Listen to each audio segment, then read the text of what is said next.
My name is Aidan. I'm a writer and researcher, and for over a decade I've worked inside the built environment, the world of architects, engineers and contractors, the place where ideas, calculations and lines become physical structures that stand for centuries. That's the lens I bring to ancient architecture. And when it comes to the Great Pyramid of Giza, the official explanation doesn't add up. Today we're going to explore why, and what I think was really going on. Before we talk about the pyramid, we need to talk about the people who built it. Because the story we tell about ancient Egypt is in most ways too small. We picture them as ancient, primitive, people of the past who happened to leave big things behind. But when you actually look at what they knew, what they built, what they calculated, what they organized, a different picture emerges. One that is frankly difficult to reconcile with the timeline we've been taught. Their calendar was accurate to within 11 minutes per year. Modern astronomers confirmed this. The ancient Egyptians had identified the precise length of the solar year thousands of years before the Gregorian calendar was invented, and they were almost exactly right. Their medicine was documented in texts that describe surgical procedures, pharmacological treatments, and diagnostic categories that would not reappear in Western medicine until the Renaissance. The Edwin Smith Papyrus, written around 1600 BCE, contains clinical observations about brain injury, spinal cord trauma, and wound management that read like a modern surgical manual. They described the pulse. They understood that the heart was the center of the circulatory system. They performed operations on the skull. Their mathematics included practical geometry sophisticated enough to survey and level a 230-meter base to within 2.1 centimeters, across 4 sides at each corner in desert sand, without laser instruments. Their engineers worked with a unit called the seced, a ratio-based angular measurement system that produced structural slopes of extraordinary consistency across dozens of pyramid projects spanning centuries. They were not guessing, they were calculating. Their administrative system ran a workforce of 20,000 people across a 20-year construction project, with shift rotations, ration allocations, medical provisions, and logistics chains stretching hundreds of kilometers. And we know this because the paperwork survived. The Merer Papyri are the world's oldest written documents. They are essentially a project manager's daily log. Egypt didn't just build the pyramid, they documented the build. Their art followed a canon of proportion, a geometric grid system governing the human figure that remained consistent across 3,000 years of artistic production. 3,000 years. For context, that is longer than the gap between ancient Rome and today. The same proportional rules applied with the same precision across 100 generations of artists. That is not tradition. That is a living technical standard. And then there is the architecture. The Great Pyramid of Giza is the only one of the 7 wonders of the ancient world still standing. It stood as the tallest structure on Earth for 3,800 years. Its 4 sides align to true north within a margin of 0.05 degrees, more precisely than the Paris meridian, which was the global navigation standard until GPS. Its base is level to within 2.1 centimeters across a footprint of 53,000 square meters. The corner-to-corner deviation is less than the width of a human thumb. We have not built anything comparable since. That is not a romantic exaggeration. It is a simple statement of fact. With all of our steel, our computer modeling, our GPS surveying, our laser-guided cutting tools, we have not produced a single structure that combines the mass, the precision, the longevity, and the geometric perfection of a monument that was raised by hand in the desert 45 centuries ago. We do not know exactly how they did it. That silence, That gap between what they clearly achieved and what we can clearly explain is the most honest thing archaeology can say about the Great Pyramid. And it is where this series begins.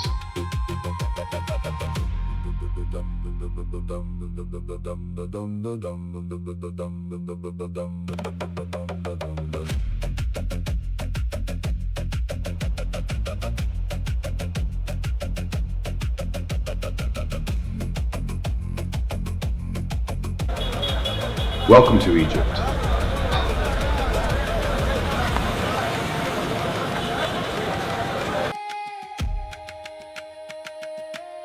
If you placed the Great Pyramid on the island of Manhattan, it would take up 2 full city blocks. Not the base, the footprint of the pyramid. Its base covers 53,000 square meters. If you unrolled all the stone in this building into a wall 1 meter thick and 2 meters high, it would circle the entire country of France.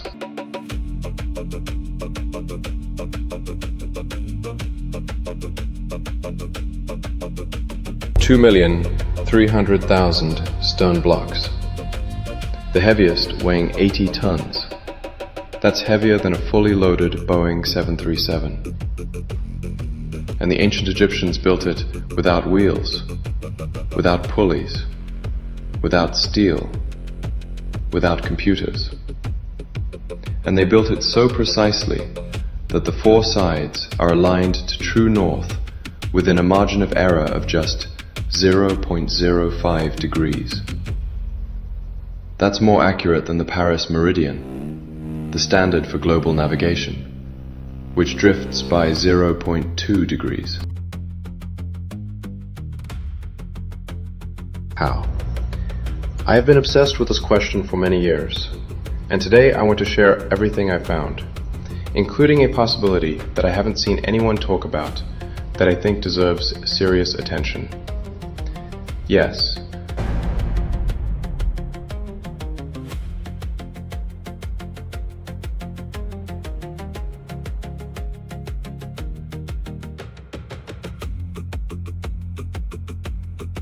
Let's start with what we actually know. The Great Pyramid, also called the Pyramid of Khufu, or Cheops, was built around 2560 BCE as a tomb for the 4th dynasty pharaoh Khufu.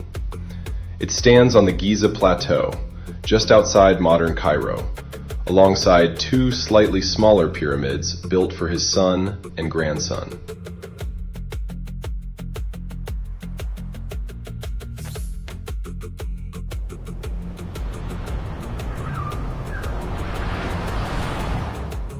Okay, here are the numbers.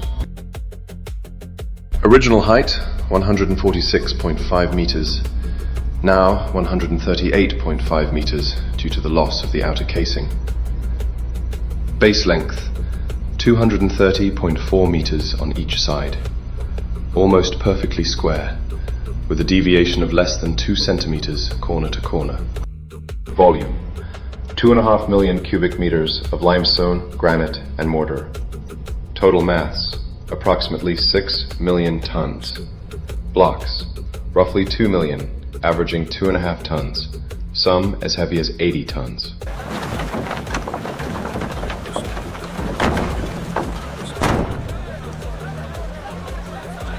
So, how did they move 2.3 million stone blocks with an average weight of 3 tons each? But how do you drag and lift such huge blocks of stones?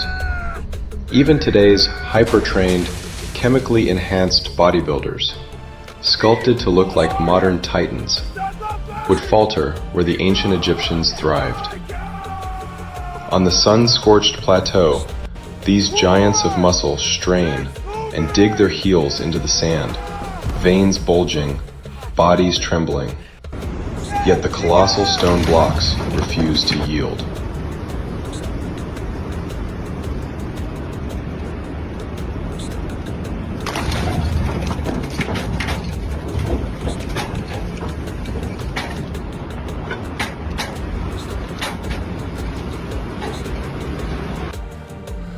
These stones weigh heavy today.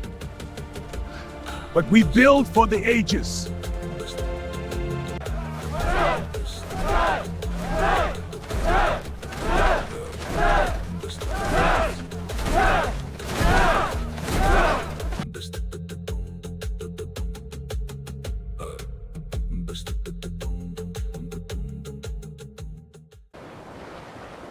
And in 2013, archaeologists found something extraordinary at Wadi al-Jaf, a harbour on the Red Sea coast. They uncovered a set of papyrus scrolls, the oldest papyri ever discovered, written by a middle manager named Merer, who was overseeing a team of 40 elite workers transporting Tura limestone for the pyramid's outer casing. The scrolls describe their daily schedule, where they slept, what they ate, how they moved blocks by boat along a purpose-built canal system that connected the Nile to the building site. Okay, that's not speculation. That's the world's oldest work diary. And it tells us something critical. They used boats. A lot. How about the workers building the pyramids? Were they slaves?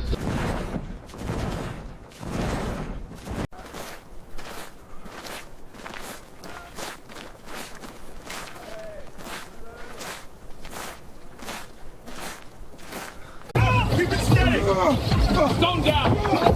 Move! Keep that rope tight! Move, all of you! Up the ramp! Almost there! The sun's falling! We need this course set before dusk! Get those ropes tight! Steady! Easy. Nearly there. Steady here! Lower! Steady! Hold! Release!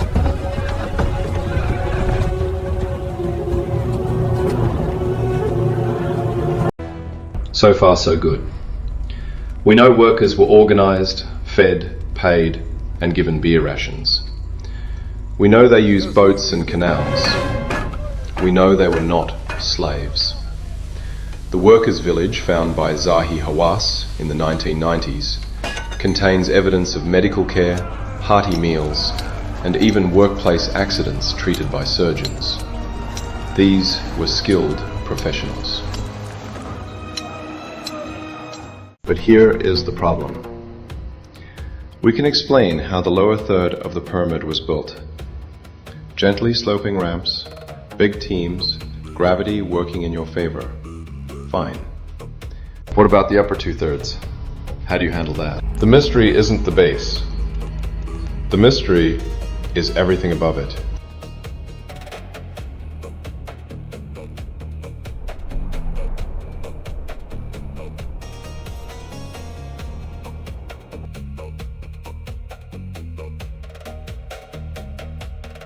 The oldest and most mainstream explanation is the external ramp.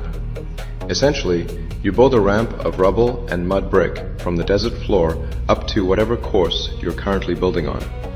Pull the blocks up on sledges, lay the course, extend the ramp, repeat. This is supported by actual archaeological evidence. Ramp remnants have been found at other Egyptian building sites, including at the Pyramid of Maidun. And Egyptian tomb paintings clearly show gangs of workers pulling stone-laden sledges, with a figure at the front pouring liquid, probably water or oil, onto the ground ahead of the sledge to reduce friction.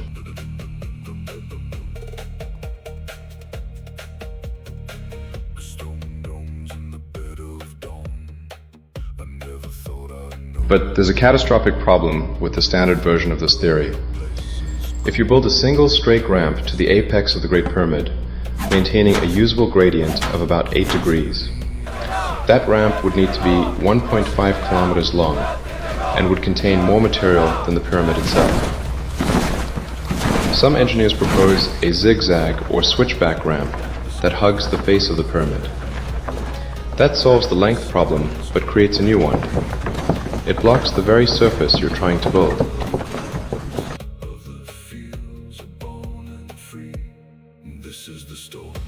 This design reveals the ancient genius of the internal ramp system. In 2007, French architect Jean-Pierre Houdin proposed something elegant: What if the ramp went inside?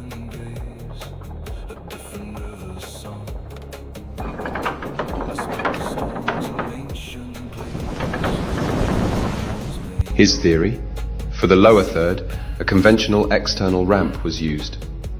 Then, as the pyramid rose, a second ramp was constructed inside the pyramid itself, a corkscrew spiral hugging the four interior faces, winding upward.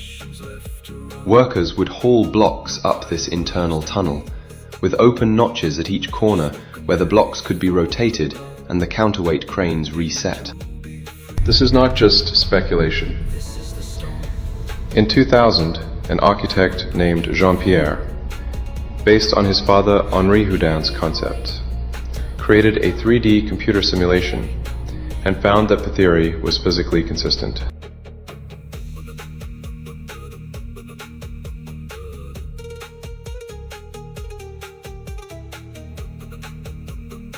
In 2017, the Scan Pyramids project, using muon tomography, essentially X-raying the pyramid with cosmic ray particles, detected a large void above the Grand Gallery. This discovery was announced in Nature, and micrographmetric surveys of the pyramid show a ring of anomalies consistent with an internal spiral ramp. Nobody has drilled to confirm, but the circumstantial evidence is the strongest of any theory. In 2014, physicists at the University of Amsterdam ran an experiment. They built a scale model of an Egyptian sand sledge, loaded it with weight equivalent to a large stone block, and measured the friction coefficient on dry desert sand versus sand dampened with water. The result? Adding water to the sand reduced the friction by exactly 50%.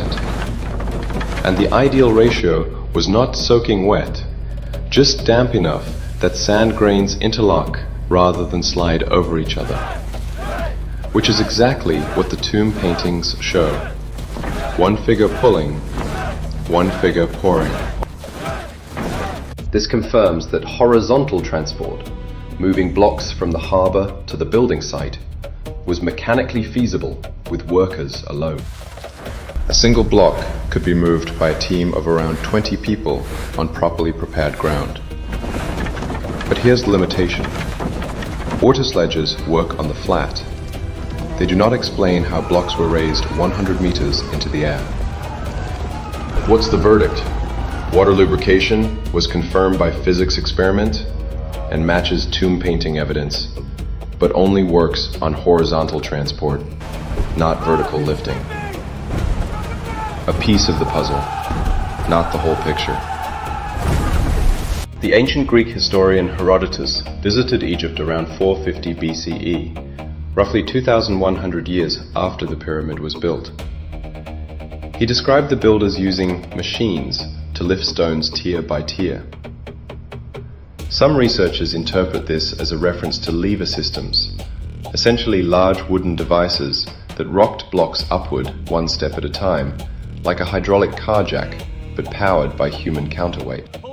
A Croatian mechanical engineer, Nikola Vukosavljevic, built a working scale model in 2019, demonstrating that a P-shaped wooden lever could theoretically raise a 2.5-ton block by 30 centimeters per operation.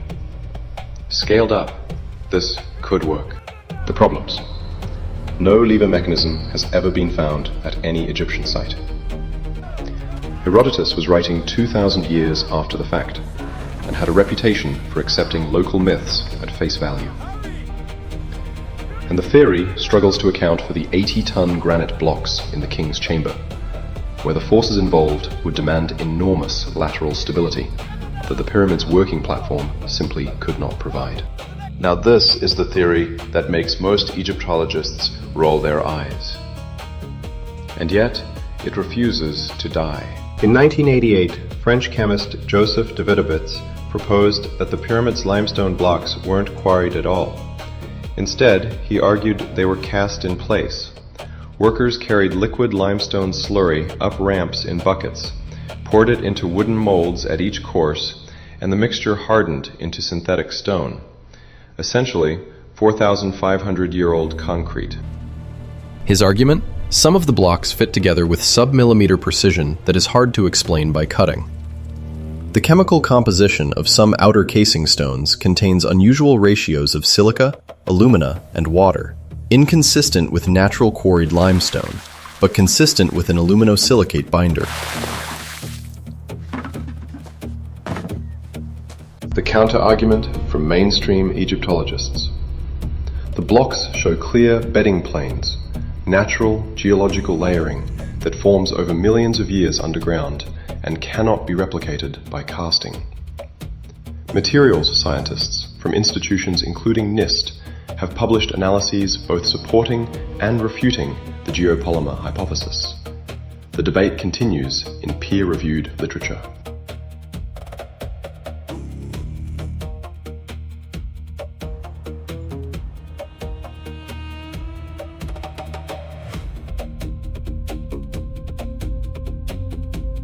Okay, here is the part I've been building toward. In 2022, a team of archaeologists publishing in Communications, Earth and Environment used satellite imagery and remote sensing to identify a previously unknown branch of the Nile, now dried up and buried, that once ran directly past the Giza Plateau. They named it the Ahrimac branch, and they estimate it was navigable for most of the year during the Old Kingdom period. The pyramid wasn't just near the Nile, it was essentially a river port. We know from Mira's papyri that stone was delivered by boat along a canal. We know the site had purpose-built harbors.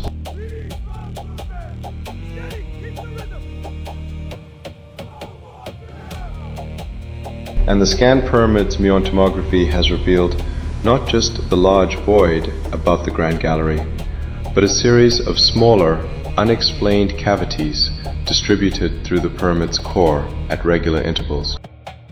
Now here is my synthesis. The possibility, I think, is worth taking seriously. What if sections of the pyramid's interior were temporarily used as hydronic chambers? Here's the mechanism I'm proposing. 1. The Nile branch and canal system allowed blocks to arrive by water at the base. 2. A temporary sealed chamber within the rising pyramid structure could be flooded via a pipe or channel connected to the canal. 3. Blocks placed on wooden floats or pontoons inside this flooded chamber would rise as the water level rose. 4. At the target height, the block is floated to position, lowered onto the course, and the chamber is partially drained for the next operation. As the pyramid rises, the chamber is filled with rubble, sealed, and a new chamber is established, one tier higher. The physics are straightforward. The block and pontoon combined displace enough water to float. The water self-levels, perfectly horizontal. The block arrives at precisely the right height without manual leveling. This is not exotic technology. It is basic hydrostatics. This would explain several otherwise puzzling features. 1. Otherwise inexplicable precision of the internal geometry. Water level chambers would naturally self-level to perfect horizontal planes. 2. The unexplained cavities detected by muon tomography. These could be remnants of staging chambers filled imperfectly with rubble. 3. The massive quantity of gypsum mortar found in the pyramid. Gypsum is water resistant and would be essential for hydraulic chamber sealing. 4. The ancient Egyptian word iker, meaning excellent, effective, applied to water workers in the Merer papyri, a more important role than simple freight. 4 evidence pillars linking to central hypothesis. 1.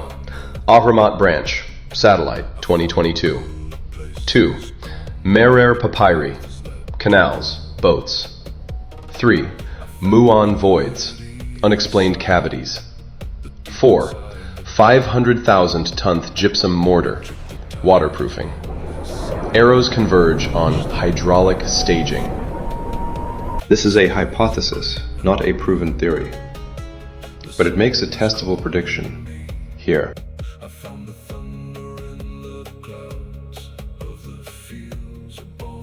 Core drill samples near those unexplained voids should show water erosion patterns. That test has never been run. The Egyptian government's moratorium on invasive pyramid research means it won't happen soon. But the prediction is falsifiable, and that's what makes it worth taking seriously. So, what's the verdict? Here's my honest summary after several years of obsession. The truth is probably a combination of methods. External ramps for the lower third, some form of internal or external mechanical lifting for the upper stages, probably Houdin's internal ramp, possibly with hydraulic assistance, water sledges for ground transport, and perhaps geopolymer casting for specific precision elements. What I know for certain is this: the standard answer, big ramps, lots of workers, is not adequate. The mathematics don't support it. The archaeology doesn't require it. And the civilization that built this thing was, demonstrably, far more sophisticated than we give them credit for.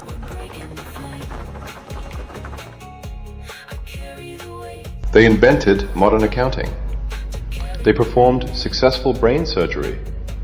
Their calendar was accurate to within 11 minutes per year. They engineered harbor systems and canals. They organized a workforce of 20,000 people across 20 years with the logistical precision of a modern construction company. They did not build the greatest structure in human history by accident. There is a method, and we haven't found it yet. Thanks for watching.